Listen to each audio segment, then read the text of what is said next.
kining area to nang gipatamnan og katong Mon River.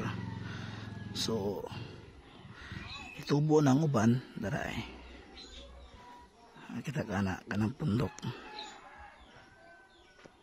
Kana Mon River na. Kana Mon River na.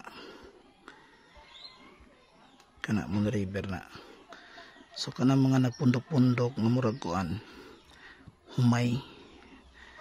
Mga Mon River na sila, no kana. So ato nang gipalit sa online. So puli makapadaghan ta ni. Kaya para ato ni mapa multiply. So daghan kini siya usa ka pundok niya. Ato na siya ikatagas na ni mga dangaw. Ato i-transplant ang uban para mo maluwag-luwag siya. Anya makahunat og tubo. Oh, na. Daghan kini sila.